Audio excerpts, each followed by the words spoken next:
All right, ladies and gentlemen, we're here for another episode of the Beerhammer podcast. I'm joined by Paul. Hooray! Jeremy. Yay! And your name was Brian? Yes. We just dragged somebody from the store. We're actually here at Vendetta Games, and we dragged this guy from the store. His name is Brian. He's part of the Hobby League. He's fun. Yay. You have to sit way closer. Yeah, you have to. You're back you there. have to You be close gotta enough. like make love to the mic, but yeah. not physically. Maybe I mean, if you do, just make sure you clean it off some point. that's what that covers for. Anyway, we're just kind of shooting the shit actually in Vendetta Games, and just kind of decided I was going to record a bunch of freeform discussion. You can stop dropping the name. I'm still not going to pay you if every time you say it. You know what I'm saying? So Oh, I thought you were, because that's a really good way to make money. to make you'll pay. Oh, you'll pay. Ever so soft. There's still KY wrestling to be had. Flip table. Oh no, you can't flip the table. We have extra tables for that. Oh, okay. Cool. Yeah. Yeah. Hobby League. So You'll be today, given a safe word, but you have to charade it. okay, go on. Tell me more. You have my interest. Hobby Day. So we're actually, interestingly enough, it's Easter, so we're relaxing Zombie and chilling Jesus and not doing a Day. lot of stuff. Zombie Jesus Day. So Hobby Day. Quite literally, we are now on our third Hobby Day of our Hobby League, which has been going on for quite a while, and we've had great participation in that. I think we've gotten almost 20 players. So that's 20 people building new armies, and a goodly number of them are new Warhammer 40K players. Brian, of course, is one of them. So flavor delicious. Yeah, what do you think about 40K? I mean, it was expensive to start out, but once you start getting into it, it's actually really fun. Cool. So I personally enjoy it. The painting and the building aspect is really my favorite. Yeah. hobby, actual. Yeah. That's Yeah, why the it's a actual Hobby hobby. League. Like the actual hobby hanging part. out, talking about it, building it, painting. Yeah, That's big more fun aspect. than actually So- playing some days. Yeah. It can be. It can be. Until you throw a whole bucket of dice at your opponent. Yeah. The problem is I did that, I got kicked out. Well, that clearly wasn't here. Yeah, there was something about he could sue us. That was an entire bucket of dice. It was supposed to be on the table, not his face. Yeah.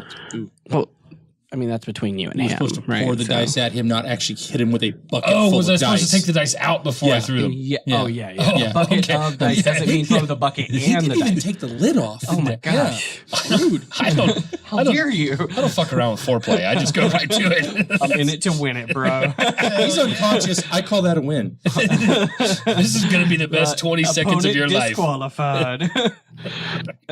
Judge, my opponent is unconscious. Right? That actually happens at sleeping some on the job. Warhammer events. Awesome. I mean, I want to go to these because it should happen. So, speaking of Warhammer events, Warzone Atlanta, which is a super fun one that happens every year here, they upgraded to a new fancy location. They have like more than doubled their play space or whatever. I haven't actually talked to them specifically about it, but I'm excited to see the new Is there anybody locale. from there that I could maybe convince to do an interview? Oh, easy peasy. Oh, We cool. can make that Yeah. happen. Yeah. I'm down. Yeah. At some point in time. So they come tell us about their fancy You'd be like, event. hey, we're the worst podcast out there and we don't give two shits. Interview. No, pretty much. Yeah. Now that you said that, But we play Warhammer. well, I'll pay you to be on your podcast. Profit. We'll be the next thing you'll totally regret. I say that to That's dates Los a Angeles. lot. Rebecca's still regretting. It's been 5 years of regret for that poor girl. Game of Thrones. So have you Yeah. played that lately? No, I have not. So we've gotten a lot of interest in Game of Thrones Good. game. Obviously, I with haven't the played new that yet. with the new final last Uber Super season coming, everyone's all been like, piece of candy. So I got to play some matches the other day and basically Nice. get beat up by a bunch of Night's Watch. Yeah, they're brutal, man. That's That's that's coming back. I like that you can't kill me. Well, now that you have the box of the vets have a good armor save, the Night's Watch veteran rangers or whatever, they have a decent armor save, and Oh, they raffle stomp stuff. it's just hard to keep them dead. Like you know those with Jon Snow and Neener, it's constantly constantly hard to keep them dead. Yep. So. Very, very hard to keep dead.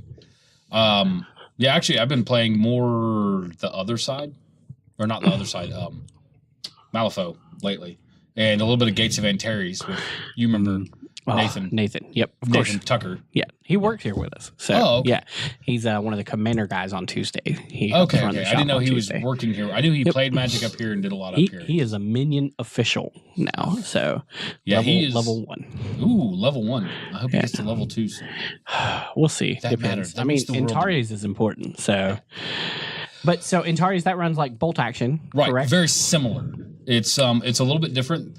The pinning works a little differently, and but the overall turn sequence of you're playing an army that's like faction color blue. I'm playing an army that's faction color green. So you have a 6-sided dice that has 6 orders on it. Well, I want red. They do have red. Red goes Algoran. faster. The Algoran that actually look like weird humanoid orcs, Star Trek I want monster. to be total alien color. guys. I gotta play. I'm already out. Fuck this game. You can play whatever color or you you want. could be rainbow colored. Oh, That makes me happier. Yeah. Much.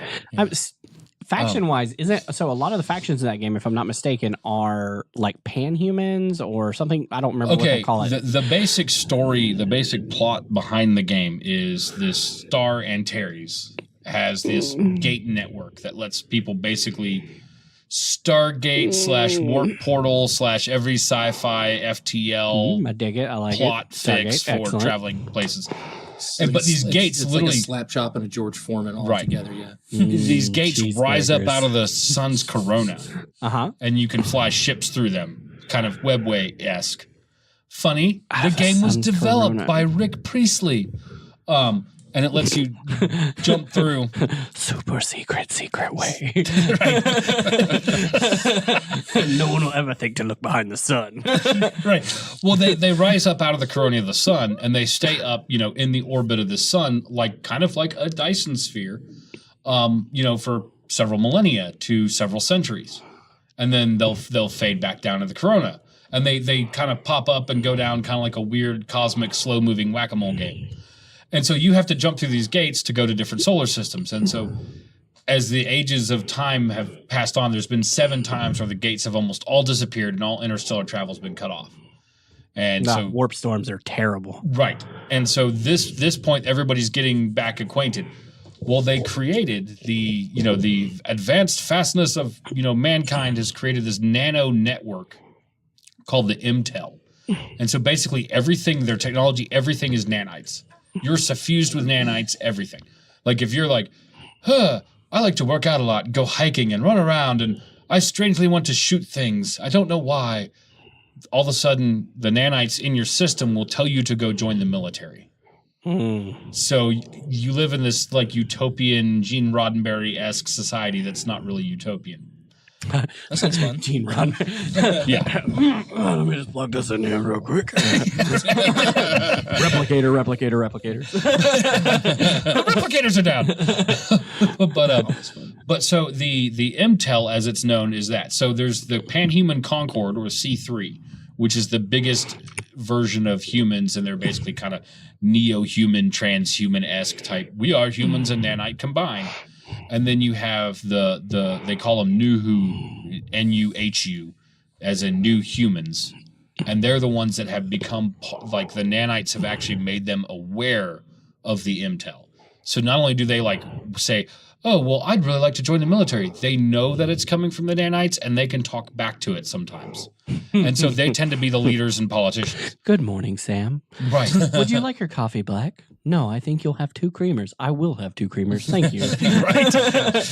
That's serious. I read this and was like, oh, God, why would you want to play this faction? They're mindless zombies to nanites. Because it's awesome, because then you control the nanites. What gets even With the more dice. awesome, what gets even more awesome is, so there is another version of the MTEL and nanite network called the Isaurian Centaflex or Centatex or I hope they're super ugly. Just making up Text. words at this point. Eyesore yeah, it's was a race. It's ISORIAN, and so they're basically these insectoids. Well, all their technology looks insect-like. Like their dropships look like weird bug things. Yeah. And so they literally the nanites were corrupted by an alien technology that has caused them to become these, like their power armor makes them look like insect dudes. It's kind of weird because you see the leader guy with the human head sticking out of this like weird, almost, it looks a lot like Guyver. Exosuits and Yeah, stuff. yeah, these weird Guyver-looking exosuits. Oh, there's more people here. Yeah, It's an exo Great suit. movie. right. Such that's great so acting. old, yeah. That's so good. Acting. It was a good. Yeah, it that's was, a word. Hey, it was a good anime. These ball bearings will give you the power of alien structures. Oh, power alien structure, happy sizzling family. Oh, that was racist. Gajira. Gajira. We should play King of Tokyo. But anyway, so the Isaurians have corrupted their nanite network has become corrupted. So anytime they run into the C3, the Concord Command Combined or whatever, Combined Concord Command or whatever it's called, C3 is the shortened version. Anytime they run into the C3, they fight.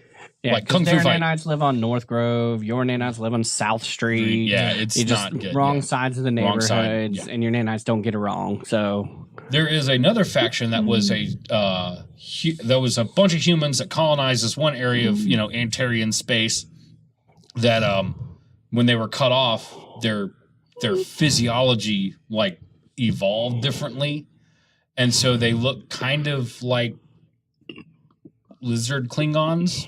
which Wait, are we talking like old Klingons or new Klingons? Are we talking like Newer Klingons, Okay. like the bone crest, but still mostly human. not just orange? Okay, a little bit weird. Yeah, Those Not are orange. Klingons. What? we're not Those are talking. just guys in orange shirts with really bad perms. Klingons. We're not talking Discovery Klingons, but they are the Algoran, and they're genetically human, but they don't look it. God dang it! First it was the eyesore, now it's the Al Gore army. Yeah, All right, come on, Eric. Now we know you're making things up. I'm not making any of this up. Wordy Rick dirty. Priestley did. Blame him.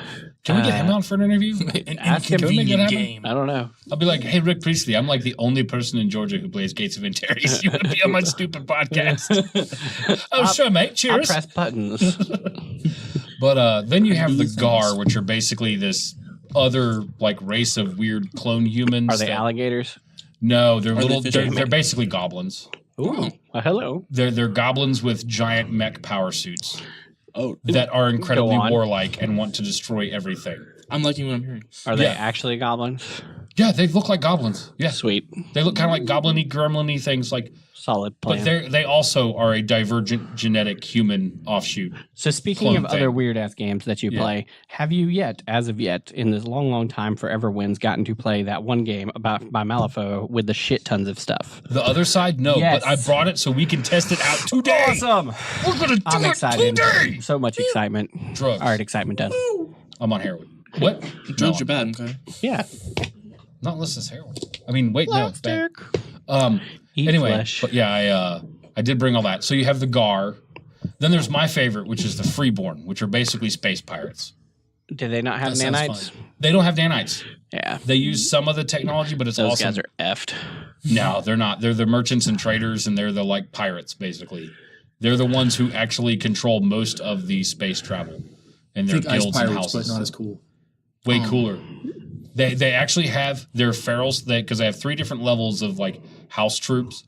The Magris feral squads look like Scottish Highlanders, like with weird mag guns and stuff. You They're- played Infinity for a while, right? yeah. What was the Ariadna, the Scottish faction yeah. that has werewolves? So awesome. Yeah. And so They're and- literal werewolves. Like you can get like werewolves with motorcycles and machine guns. And so And it's funny Space because Force. honestly, I wouldn't doubt it if the sculptor was Force. actually inspired by like ice pirates in that era of like sci-fi doing the freeborn armor, because it's all kind of that weird segmentada looking stuff and all piratey. that's good. It's It good. It's good looks stuff. good. It's good. Yeah. But the system's cool because activation wise, you literally whoever's turn it is pulls the dice out of the bag, and whatever color dice it is, that's who That's gets who to goes, give yeah. an order to a unit. It's not my And- whole army blows your whole army off the battlefield and then we're done. And then, of course, if a unit gets shot at, even if you make saves, if there was a hit on the unit, unless, of course, you get into a high resistance and, like a heavily armored vehicle or whatever, but if there is a normal infantry, if there is a hit on that unit, it takes a pin, like a pinning marker. And so if you've pinned a bunch of their units they haven't done anything with yet, when they go to order those units, it gets harder for those units to obey said commands. You have to actually make a command test to make it happen. And then, if they obey the commands, they do things happen. It's wonderful. It's good times. You also lose pins when you pass command tests. It is a D10 based game, which I love because when I played Nathan the other day, my plasma carbines at extreme range, which extreme range on a plasma carbine is 50 inches. Fuck you, this is sci-fi weaponry. We can shoot across the world. That thing literally, like, your base accuracy is a 5, and then at long range you're -1, and then at this you're -1. So I ended up like only hitting on like 3s or 2s several times, and even a squad of 5 dudes was still making a hit because I'm rolling D10s and I'm like getting 1s or 2s, And so even with the negative modifiers, you're still doing something. Suck bullets and die scum. Right. And which, against his Gar, who literally the way shooting works is very similar, but different stats. So you have an accuracy, you apply your range and any other modifiers you may have. Then when you hit them, they have an armor. It's a resistance value in the game. They subtract whatever strike value the weapon has. And then just so it's an add subtract. It's an add subtract. Yeah. Yeah. So modifiers, clear modifiers on a base D10, not comparatives. It's modifiers. Right. Cool. So it's actually pretty cool, and it has a decent amount of rules. But once you actually start, once you kind of go through, that's how that works. You tend to pick them up and remember them pretty quick and easy. So I enjoy the game. It's a lot of fun. I like the miniatures. My only criticism is that I kind of wish Warlord had a better facility to output these miniatures, because I can see where the sculptors are and what they're doing and what kind of detail they want to put on these things.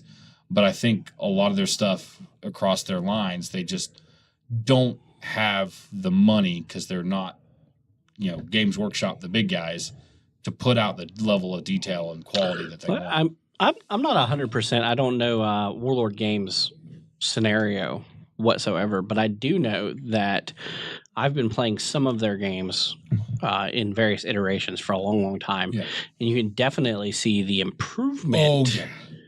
From some of their older stuff to their newer stuff. It's a world of difference, and you see that in a lot of things. But GW, everybody forgets, is now we're 30 years in. Right. Well, Gates of Antares came out 4 years ago. I know Warlord has been around longer than that. I don't know how long Bolt Action's been around, but it's been around for a while.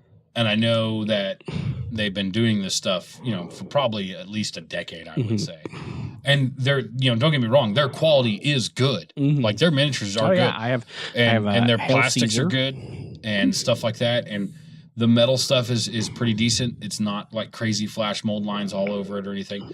Some of, like I said, just some of the, what I'm used to, what other companies can kind of reproduce in plastic and reproduce from their sculpts, detail-wise down, I'm like, it just doesn't happen. It's more, my upset is more with the materials than with anything else. But the miniatures themselves, I mean, they quick, easy. The thing I like about metal miniatures is pull them out, scrape a couple mold lines, take some flash off, glue it to base, done. Every now and again, you got to glue an arm or a weapon you don't on like building.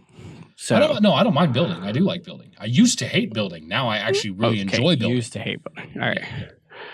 No, I used to literally just get so pissed off at stuff like when the Space Marine drop pods first came out. I bought that kit and I was trying to put one together. I literally was like, one of the kids, Alan, that worked at Phoenix Games.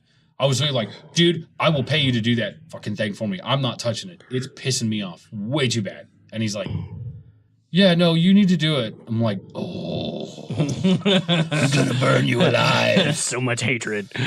That's where green stuff comes in. I definitely enjoy the building. I realize I definitely enjoy building after building those Maltho models finally, because those, the instructions are awful. Oh, and fiddly bits. And fiddly bits. Oh, fiddly bits. I mean, you're sitting there trying to dry fit it like, does this thing go together? It just doesn't lend itself to just readily tell you where. You don't even know.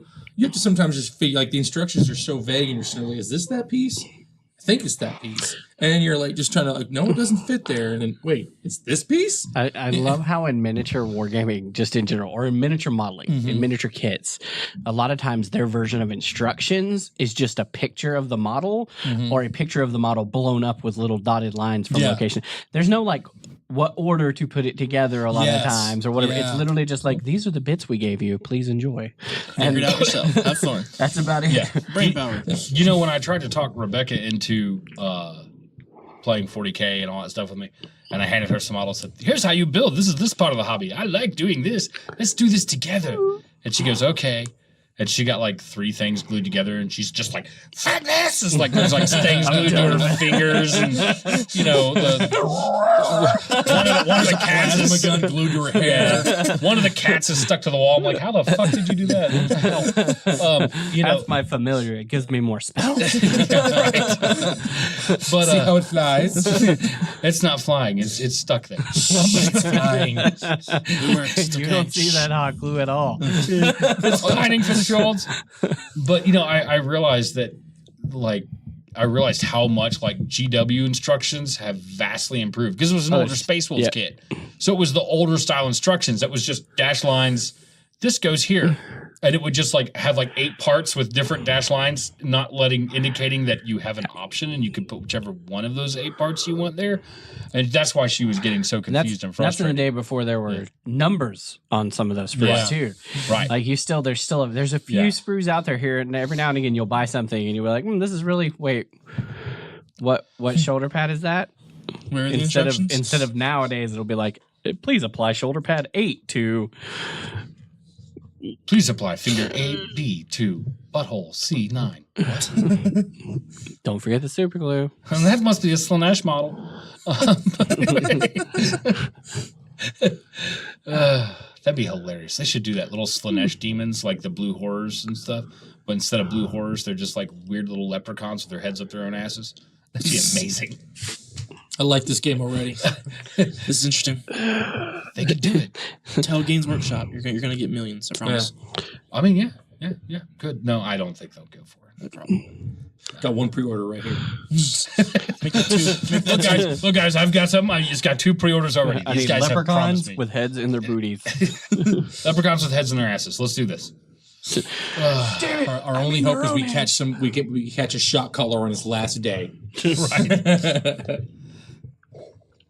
Yep. All right. That'd be You have hilarious. other questions about other things? Flavor Delicious? I mean, kind of. Tasty bits. Tasty what bits. are we talking about? We were talking about Hobby League stuff. I mean, we don't. Hobby I've stuff. actually given up on finding any form of structure or format to this podcast whatsoever. I'm like, That's a good flavor. It's just us gamers bullshitting. That's what it is at this point. That's fun too, though. Yeah. I mean, it's just more Hobby League stuff. That's pretty much what happens most of the time. Got your first copy of Through the Breach? Yeah, I did get that. That's an RPG. We don't talk about RPGs on this podcast. I'm just kidding. We don't give a God, shit. how dare you? Through the Breach is Jeez, awesome. Shame. Through the Breach looks really, really awesome. And if you looking are forward to into the reading that. Malifaux weird universe, get it just for the background because it actually has the full timeline and goes into detail of what happens and how the tyrants came about and all the prehistory stuff. It's awesome. Yeah, I find that in a lot of miniature war games. If they have an RPG, that's the ticket. Buy the RPG books because you'll just get so much more fluff and flavor and stuff. I have the RPG books for Dust. Yeah, There's which a couple of them. I've been debating checking those out too because I like the world of Dust. They give you a little bit, and they have a very interesting RPG system. But yeah, you get a lot of fluff in RPG books. Dust, the Warma Hordes RPG books, those have. Yeah, Those get into some serious in-depth stuff. I actually started reading some of the Iron Kingdoms books, and I really wanted to get into running Iron Kingdoms, and then I realized that nobody gave 2 shits, and that was kind of like one of my as I was phasing out of gaming for a little bit, and then that was actually kind of like around the time I was starting to tattoo, so kind of focused on that instead of gaming. So what do we know about, before we get into and go break our heads on it and then hate it forever, what do we actually know about how the other side plays? Well, Jeremy and I both watched a video. Oh, YouTube. It plays like most of the weird games where you use the Fate deck. Mm-hmm. It's a little bit different from Malifaux in the way the units and squads are kind of structured. And the way you because deal of the with way it is. wounding. Yeah, very and unique. wounding is very different. And so what I'm thinking we may do, because we're hitting close to that 30-minute mark, is we may go ahead and take a break and then play a little demo game of the other side, and then maybe come back and then we could talk about it. Oh, God, And do fancy things. And then that makes sense. and then eventually we do have to actually do the whole battle report from the last, Hobby League games. Oh, did somebody not do their homework? Well, actually, I have some of that homework ready. Oh, do you? Yeah, the actual homework we were talking about. The Those part are- where we were the going to homework? create missions for people and stuff, yo. Well, I was talking about the battle report homework. Yeah, that's pretty simple. Orcs win. Hooray. Is that really what happened? So actually what happened is Orcs did win, in fact. They were the highest scoring faction at the event because no one could stop the Speed Freaks. I was about to say, did you take yours out of it? No. You're not supposed to be scoring. I didn't score for winning. Well, for what's happening in the storyline. Oh, okay. Yeah, come on. So the highest scoring general player winning is actually Charles Feltman right now with his dirty little Eldar. Cool. So we're planning to have a face-off match fairly soon. Yeah. We'll switch it up, Nicolas Cage and John Travolta style, and make sure it's all taken care of. Face. So, dun, dun, dun. Dun, dun, dun. All right. You want to take a break and go play games? Yeah, let's take a break. Let's play a little game of the other side and check some things out. And anybody who wants to check out our the few people that are looking around curiously who want to check out mine Well, and that's Jeremy's because we're over Malifaux here stuff. talking schnit in the corner. Yeah, so. I know. And there's like 3 people that look over at us occasionally. Microphone. Like, what are those guys doing? I want a microphone too. He's my favorite. No one can play with it. They're talking shit. It's okay, Brian. Just sit closer to me. That got really awkward really fast. Okay, bye-bye He's now. mine. I'm scared. All right. Bye. Whenever you want. All right, we're back at good old Vendetta Games. He's not going to pay you. Yeah, I know. I keep hoping he does. Yeah. Anyway, I'm back with just Jeremy at the moment, but there's some other folks around here at the store that may be joining us shortly. I'll let you know who they are as they join in. Jeremy and I just played a couple turns of The Other Side, which is a good old war game by Weird Miniatures. And Nate's joining us. Hello, Nate. Hello, boys. Nate, tell us a little about yourself. Well, I am. Since you've never been on the podcast before. That is very true. Yeah. I've always been here in spirit.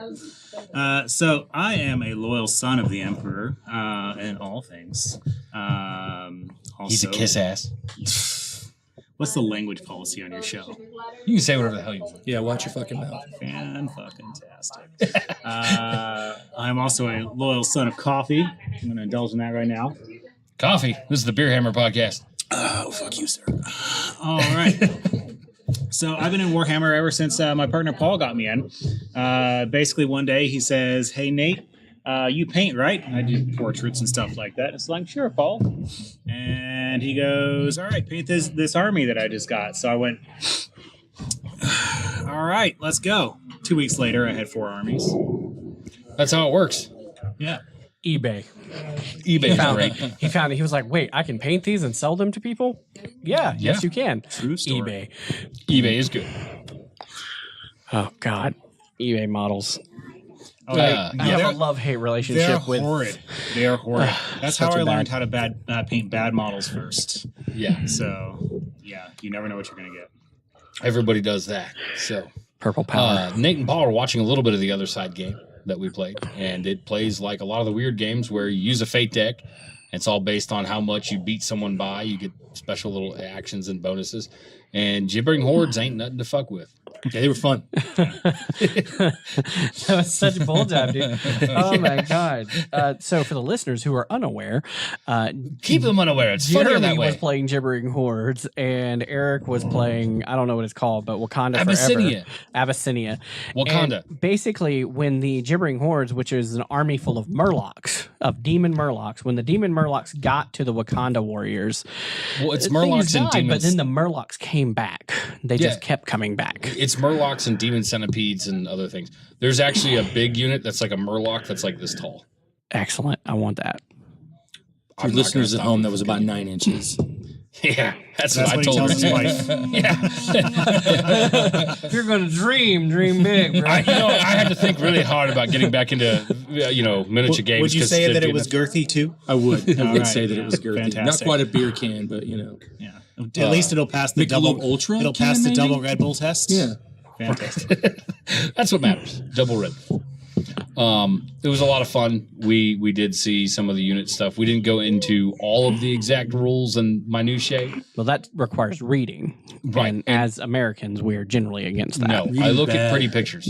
Yeah. Those are what matters. True story. Yeah, and so we The played. internet It was is fun. for. There's a good chance Jeremy would have won that game. Like straight up. Probably. Yeah. Yeah, there was a good You, chance. you of were that. losing troops. Yeah. It's like as soon as you started losing troops, it went from like, oh, clearly Eric's winning to, oh, wait a minute, what's happening here? No.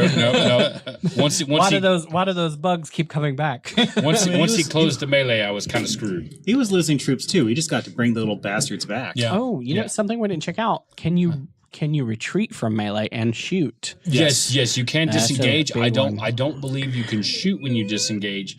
Yeah, but I can get reinforcement tokens and bring dudes back as well.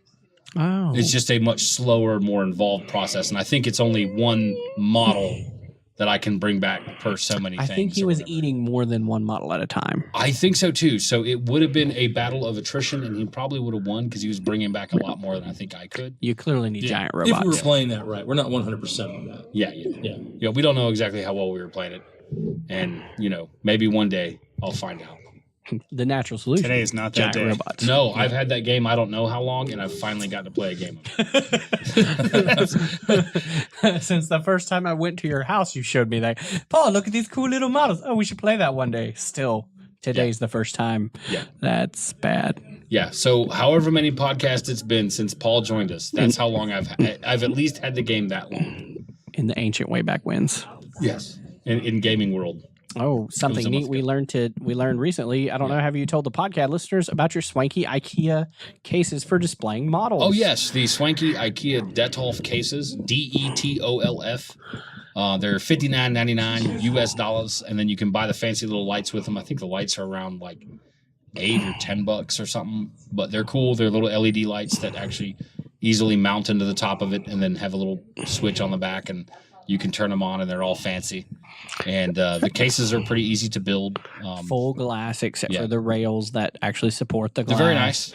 If you, our listeners, have joined the Beerhammer Associates podcast group on Facebook, you can see pictures of it. To make your models look fancier than they naturally are. Yeah.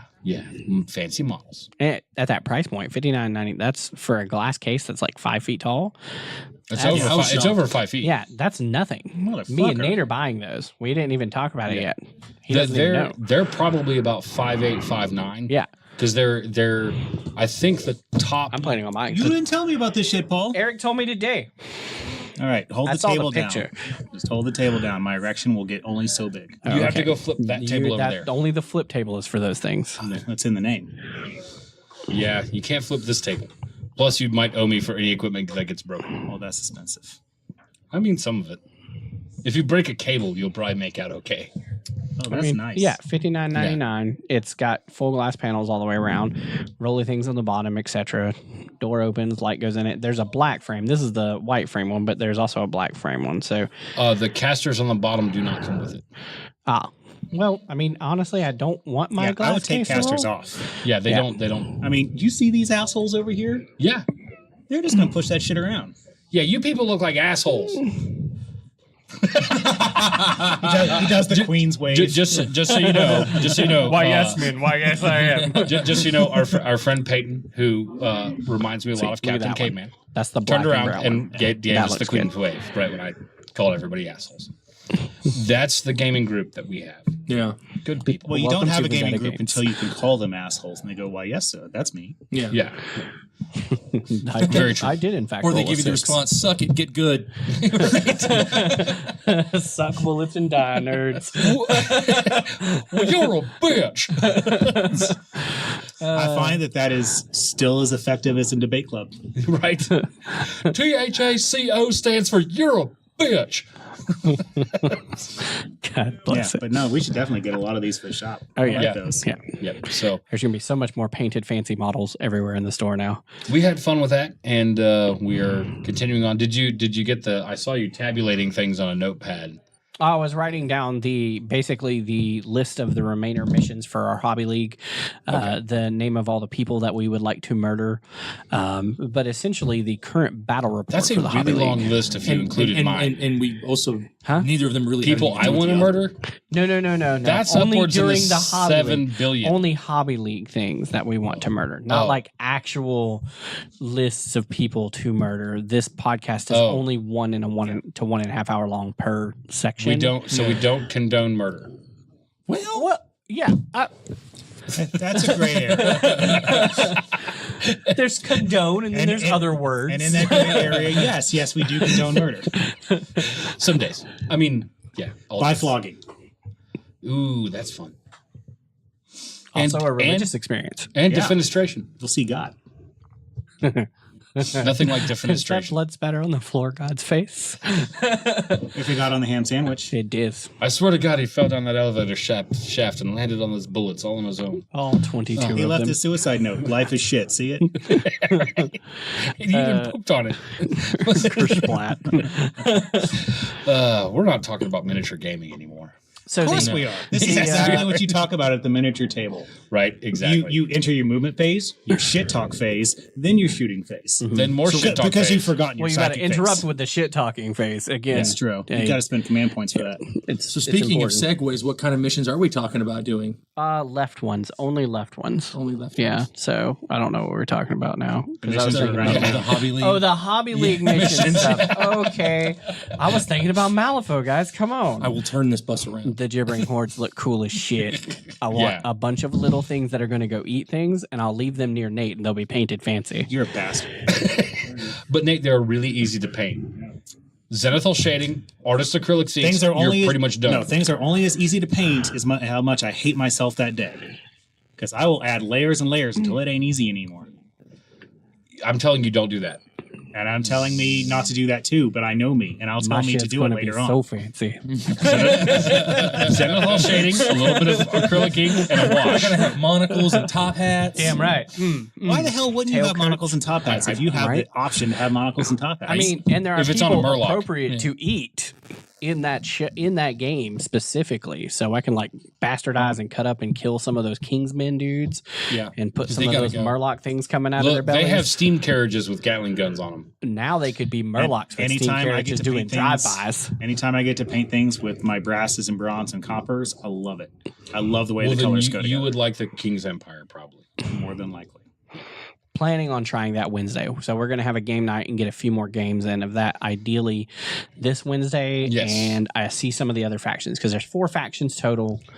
Right. 4 factions currently. All we got to see today was the They have. We only saw Gibbering Hordes and Abyssinia, okay. the Cult of the Burning Man, and the King's Empire, which I have to glue to their bases. And I've learned if you get any of these models, don't use plastic glue to glue them to the bases. They don't stay on. They're not the same plastic No. as GW It's a Plus. PVC plastic. You got to super glue them to the bases. Just I had a dude that brought me some models where he apparently had never heard of the concept of plastic glue or super glue. He took a lighter and melted them to his models. Wow. Yeah. So there's a reason that I like to do a lot of hobby-oriented stuff on the podcast, so that to people teach you learn not to do that shit. Yeah, don't Don't do that shit ever.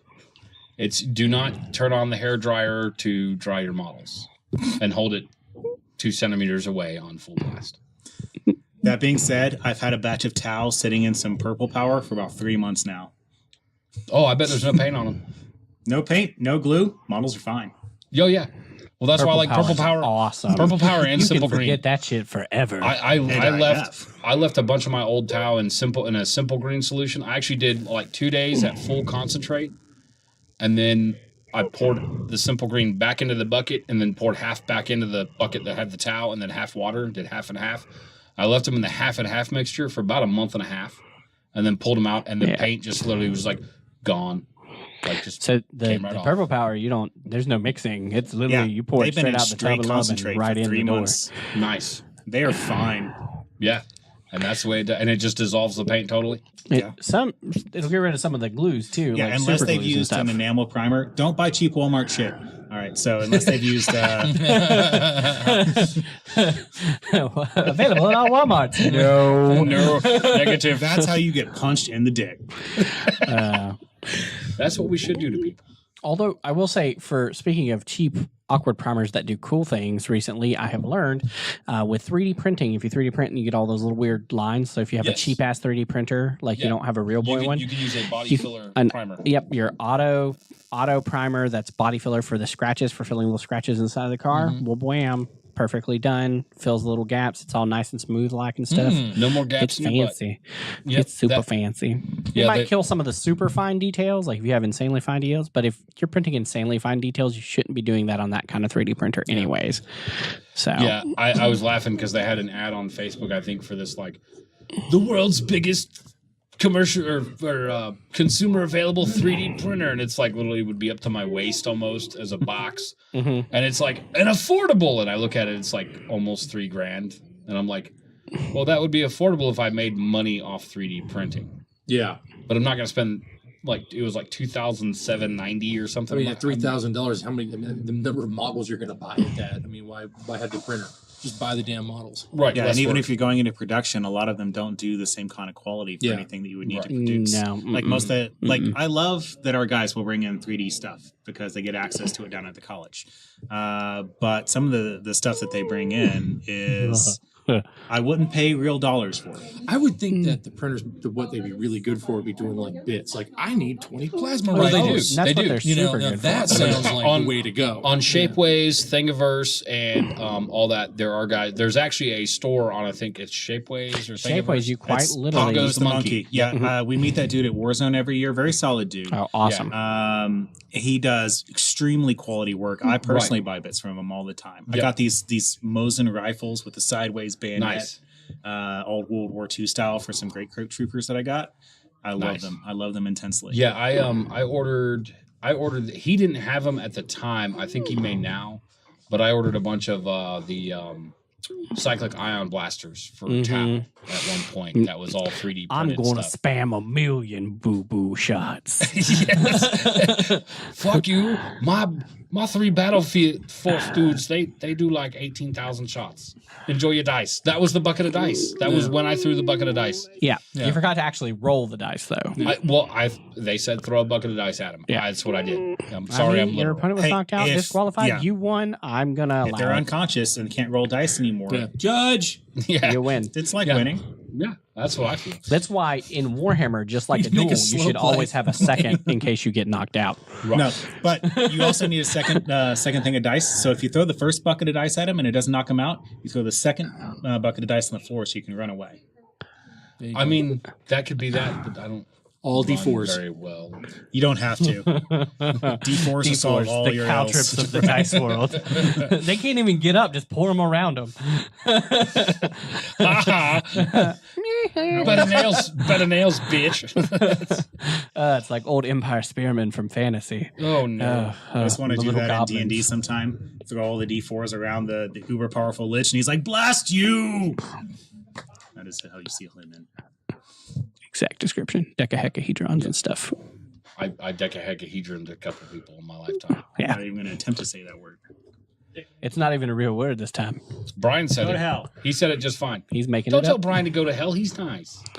Well, he's got to get his troops That's refilled. why I tell him to go to hell. I want company. That's why I tell him to go to hell. We all got to get by the fire. It's warm there. All right. Well, Only if we can touch penises. Whoa. Hey. Whoa. hey, I was told I could say anything I wanted on the show. you can. Yeah. Yeah, we've talked about KY jelly wrestling before. Oh, Yeah, Tuesday. That was last podcast. It was, in fact, a Tuesday. There's been all kinds of weird boner discussions, and Yeah. there's a lot of Lots of raised eyebrows over fiddly bits discussions. Yes. Yeah. dry fitting even. Yeah. Docking up. Yeah. I was about to say. Yeah. A lot of innuendo in this world. Innuendo, my Nintendo. All right, so yeah, other side looks really neat. They do have, like I said, they do have Wave 2. I know that Horomontangi, which is one of the big giants for the Gibbering Hordes, and the big, it's the Alpha Stalker is what its name is, or Alpha Crawler, is the big Murloc looking dude for Gibbering Hordes is out. The Abyssinians, I have one of the little mech infantry units that they have. It's a mech and like 2 bases of dudes that go with it together. King's Empire has a little steam chariot with a Gatling gun and all that. You said wave Stuff out, 3 along with is cavalry. coming? Yeah, well, rumored Wave 3 will be coming out potentially shortly after M3E releases, I think is what I read, if I'm remembering correctly. I know they have already started releasing more of the commander models, because you're actually supposed to play a full-size game on a 6x4 table with 2 commanders. Oh. And Okay. and units thereof, and use your script to buy units to build your list and all that. It's a fun little game. It looked like Yeah. it was going fairly. Once you guys had it down pat, Yeah. I think the biggest thing is once both players know how that deck works and how the stuff I think it's responds, super quick after you that. it goes right out. Yeah, it's not a let's spend 500 days, and you need to be able to math. Basic intelligence is an important aspect to the game. So something that I'm actually noticing about a lot of miniature war games lately is the incorporation of a card or deck to go along with your minis and whatnot to add another layer of dynamics to the game. And I think that is adding a much needed level of complexity to Absolutely. some of the, let's face it, highly autistic people that we have playing some of these games. Right. Well, I mean that's one of the reasons we got so into Malifaux as a skirmish game. Because as I explained to people, you don't just have 7 models trying to kill 7 other guys. It's not just a war game scaled down where it's kill something or hold something. Mm-hmm.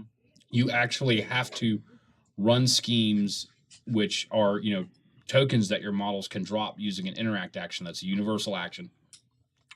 Almost every model can do it unless the rules specifically state, because there are models that are called insignificant and they can't do schemes or strategies or be used in scoring schemes and strategies. So, there's certain things in the schemes where, like, okay, you have to get models within so many inches of a terrain piece on your opponent's table side and drop a scheme marker to score this. And you have to do that with 2 different terrain pieces.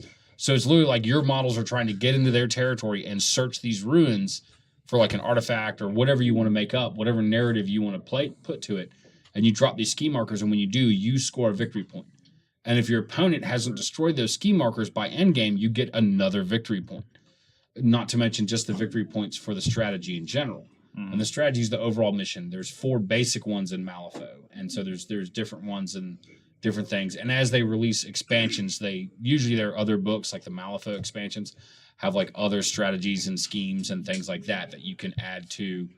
The different things you can do and different ways you can do things before, you end up whatever. Like they have corrupted idols, which is you generate a token on the center line and your models can push it. But if they push it, you take damage equal to how far you push that token into the other guy's territory. And for every marker that's so far into the other guy's territory, you get victory points. So you're literally kind of almost playing like it's almost like curling or dodgeball or something like that, or not dodgeball, like like a ball type. It's almost like a game. reverse tug of war. Yeah. If you can dodge a gibbering horde, You can dodge. You can dodge a ball. No, I like that Dodge a mechanic. gibbering horde. You can dodge So a they've added all these different structures in the game, which can sometimes be daunting to new players. I know it was to us at first, but these mechanics have caused such a dynamic level of interaction within the game itself that, like, instead of just 40K, I look forward to playing because of the social interaction, and I look forward to doing the hobby and building an army and an army list, and ooh, what's this going to do? And then once I saw it, I was like, oh, cool. And then played the game, and I didn't really care about playing the army too much anymore because I know what happens. I love in Malifaux how you build your list after you find out how this mission and all that's running, and then you're like, okay, well, this is how this scheme's going to run. I got these perfect guys to run these schemes. And then your opponent's over there, you know what? I got a great unit that would run these schemes. But you know what? I'm just going to play Smash Mouth and I'm going to table you off. That's just what I'm going to do. That is actually something that I don't care for in Warhammer. Now, don't get me wrong. Love Warhammer. Yeah. Love Right. it. But one of the things that bothers me is the way in which your army building and your mission go. Because as a commander, you're not going to say, this is my perfect force. Ah, shit, we're not running them for that specific function this time. You build your team around the mission that you're going to send your guys go do. Right. And so literally yeah. when you sit down to play a game of Malifaux, you will set up the table. You and your opponent will set out terrain. Then you literally do a flip. Whoever gets highest is considered the attacker. And at that point, you declare faction and your master. And then you generate your schemes, which you flip 5 cards. Out of the 5 schemes, each player picks 2 that they want to use, and it's hidden from the other players, so nobody knows what schemes you're going for, except you, obviously. And then, you figure out what your strategy is going to be, and then once you've done that, you go, okay, I'm going to hire these models in as my crew.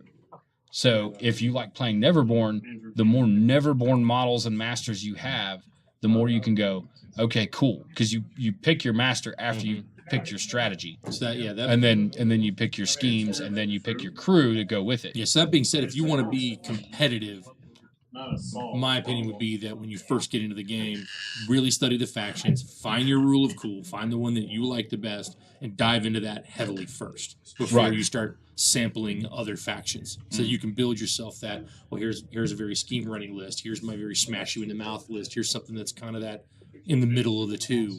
That's what I always tell people anytime wargaming is involved.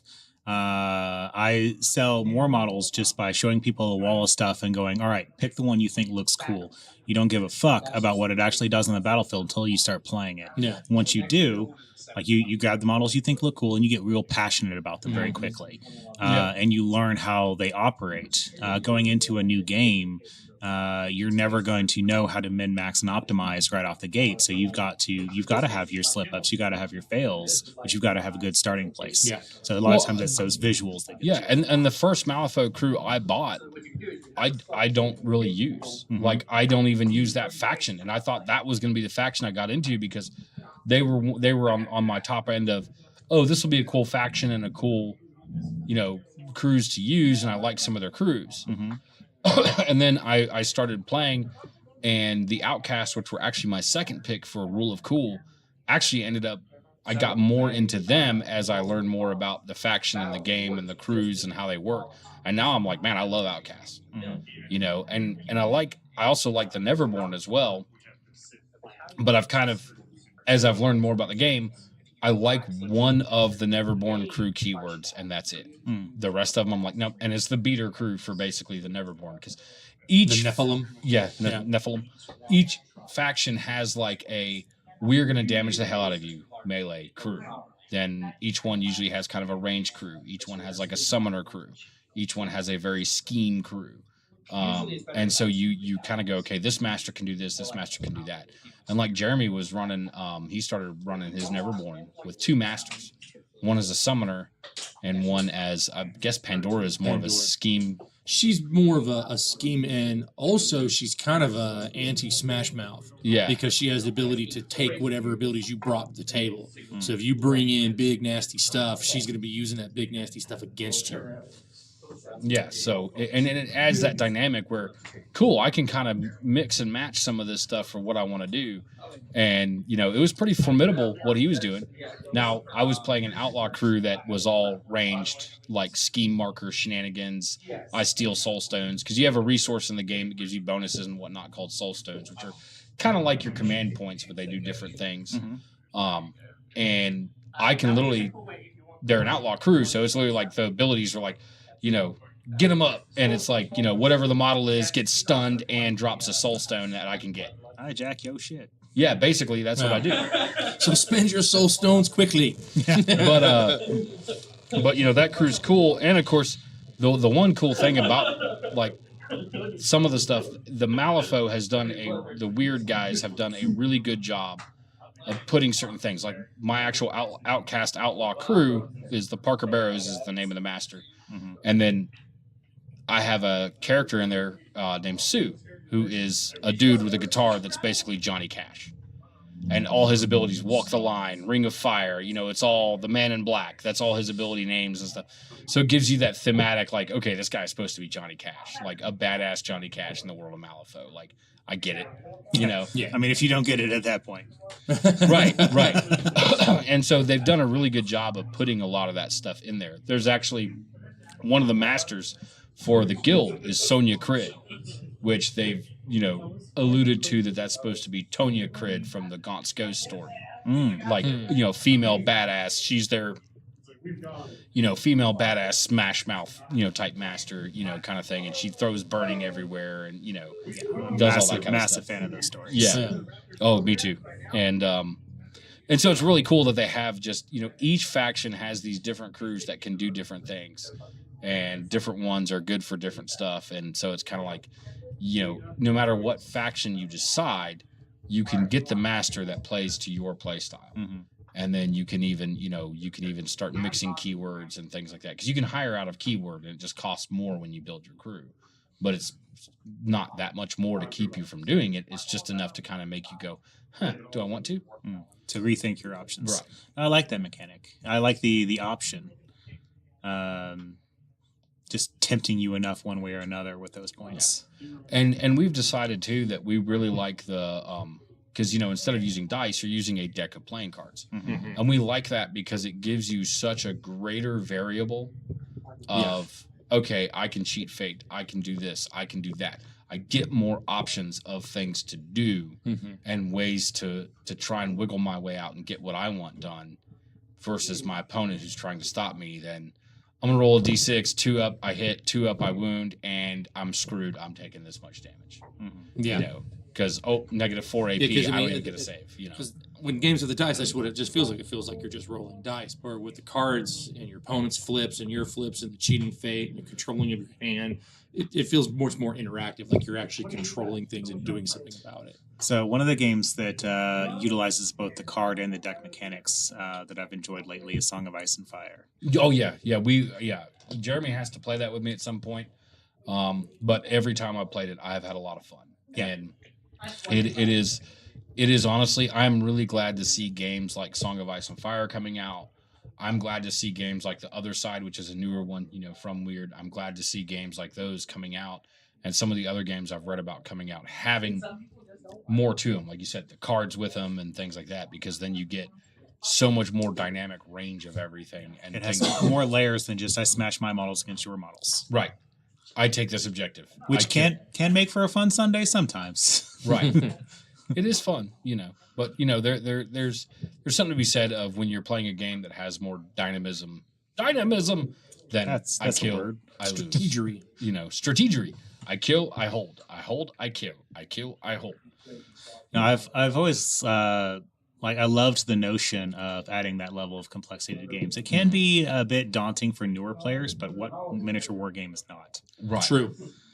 Either way, if you're new, you're learning a whole new language. Yeah. Yeah. I mean, The first couple of times you play, you're like, dude, my brain hurts. Yeah. But then once you get it down, like you get it all of a sudden. It's like divinity from on high has bitch slapped you into the knowledge. And I hate it when that happens. and you're like, I am a commander of forces now.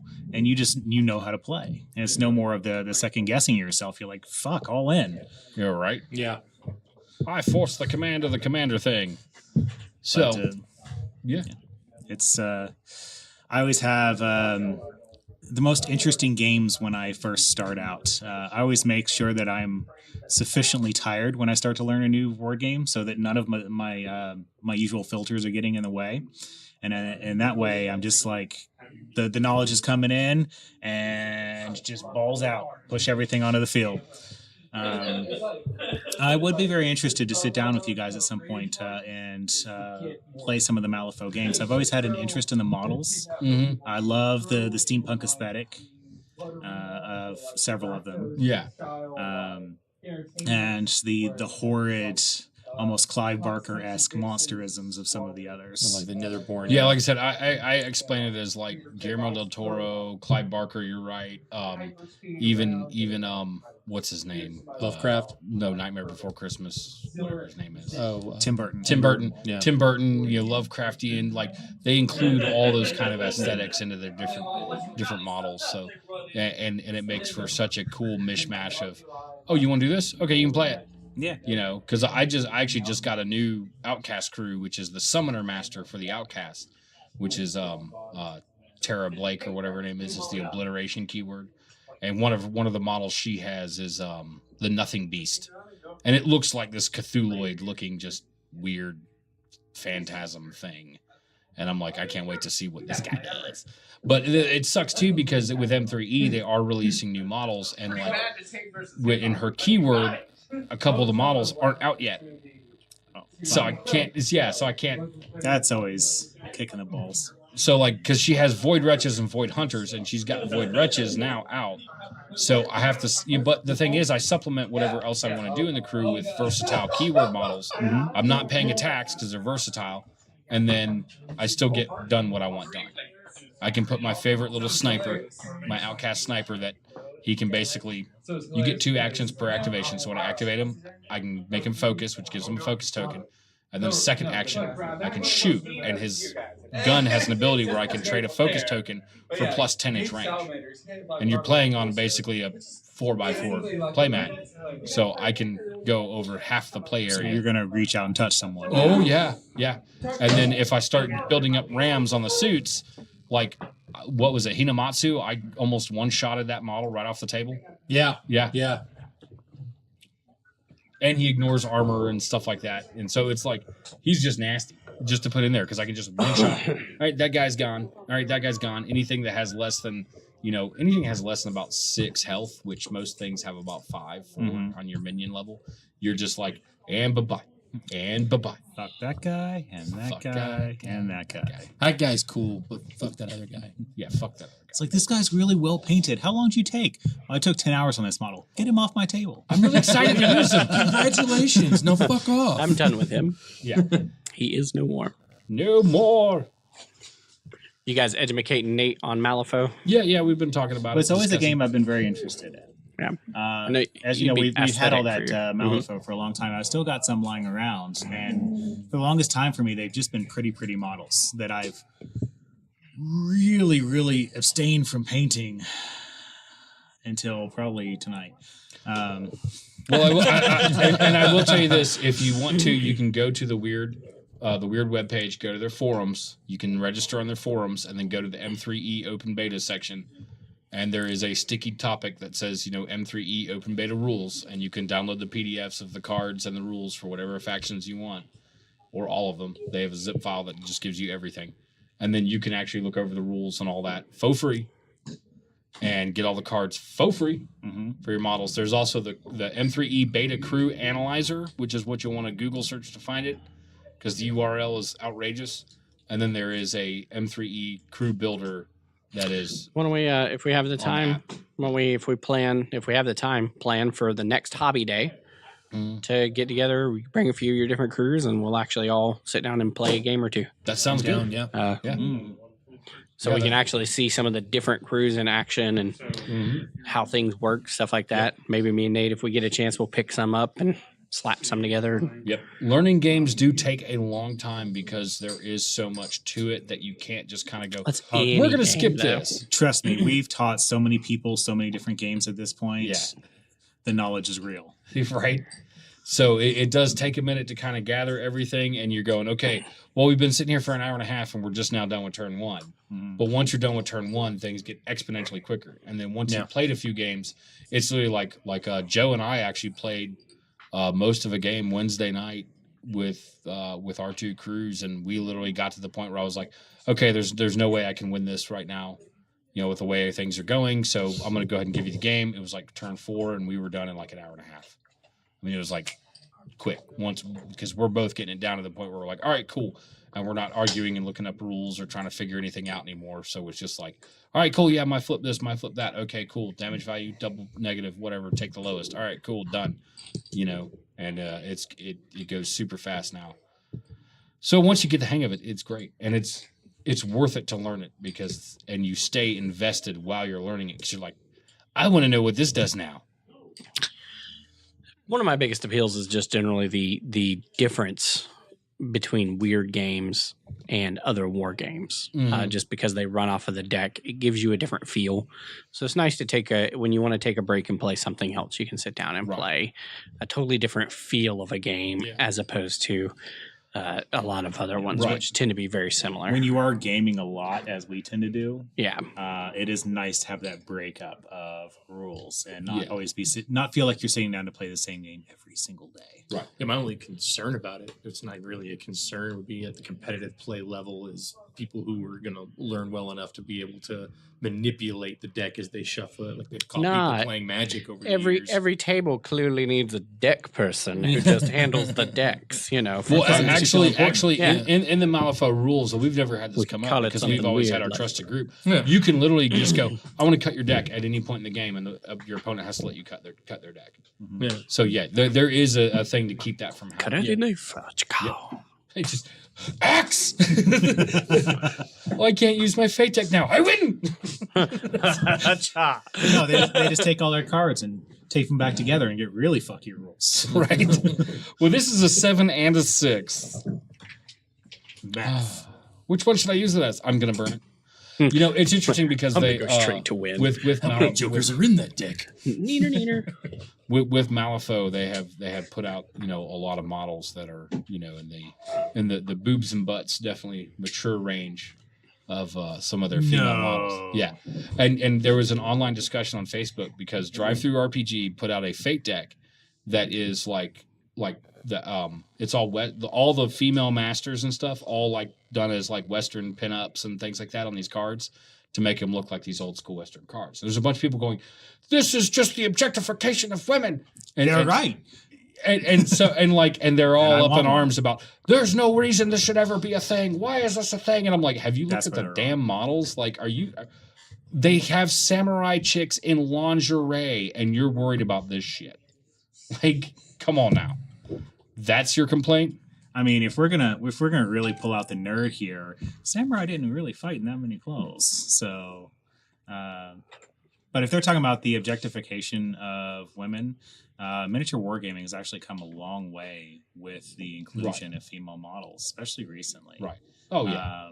But it's not like they're trying to hide the fact that they're using sex appeal. Right. No, they're not. Like.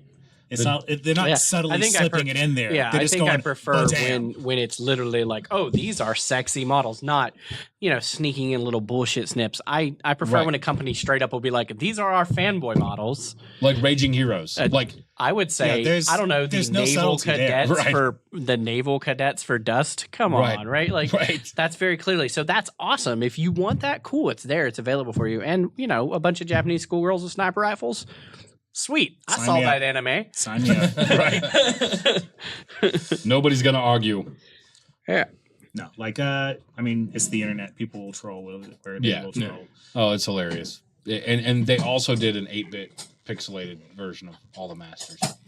As though they were in like a Final Fantasy type game on a different Fate deck that's available. That's my childhood. On Drive-Thru RPG. So it's good stuff. Lots of neatness. Well, anyway, I think with that fanboying out and whatnot, we'll probably call it a day. All right. Bye-bye. Bye-bye. Bye-bye. Oh, and Paul, or you said Orcs won? That's our battle report? So Orcs are actually currently the faction that are scoring the most victory points. Okay. But the single player kicking the most is actually our Eldar player playing all of the Wraithguard. So Imperial forces are currently getting their S kicked in the middle of wherever that world was. I forgot the name of. So I believe they might be going to a new planet shortly, regardless of what the Lord Commissar says or the Colonel or, those newscasters. Also no. Also no. But no, so battle report wise, that's what we're looking at. And I think maybe if we have a chance, we can do another one of the little cast things later or something for it. Yeah, we might do. Honestly, I was actually thinking about that, and I enjoyed the first one, but just time constraint and everything else, and right now with real life being what it is for me. Oh boy! Which is it hurts to literally be conscious at the moment. Yeah, cocaine does that. No, that's not the cocaine. Actually, if You it, should sleep. well, if I were physically capable, I would do it. Sleep, but paint those models. Yeah. No. It's Miniature war games. 80 hours a week of gripping and being hunched over will ruin your day and make your bones hurt. That's a lot of phrasing in that statement, sir. I know. My boner hurts. And only cocaine and hookers can calm that down. You got the vapors. You should do cocaine. What was that old game? God damn it. We do not condone cocaine on this podcast, by the way. It's actually really bad for you. Yes, it is. We're actually, I think most of us are all very anti-drug. Yeah, actually. That's funny. We've seen what dumb shit happens when people are Right? drugs. Because I've done cocaine and hookers before, and I know what it's like to People wake end up with broken that their kind of silver hangover. gaming collections. And It's have it- very Oh, sad. miniatures. No, And because have it some burning when you asshole on pee. cocaine like leans against your miniature case and destroys 5 armies. Yeah, that motherfucker would get beat with a cricket bat. But he's on cocaine. He doesn't. I don't care. I own a cricket bat, and I will cocaine, he beat doesn't the feel fuck like, out of "I him. need That's hit a him. legitimate excuse to use a cricket bat. There's no Checks out. legitimate excuse to use a cricket bat. You should always use a cricket bat. Yeah. There's no other melee weapon that's finer and better. That is what I've learned from Casey Jones in my childhood with the Ninja Right. Turtles. That there's a reason I have a cricket bat, and it's not because I know how to play cricket. Of course you do. No, Against that other dude's ass. that's dirty. Phrasing. Dig it. Am I doing cocaine off at first? You got the vapors. Well, Doctor's orders. he better not. You got demons in your blood, son. Demons, I say. It's the gibbering Demons? horde. What, John? Hallelujah. You're going to need to do some lingerie ninjas. Oh goodness. Alrighty. Well, Hurry up and turn it off before we say more stupid shit. yeah. This is getting beyond ridiculous. Anyway, y'all have a good night out there, good day, whatever the hell it is, whenever the hell you're listening to this. I really don't give a shit. Anyway, enjoy.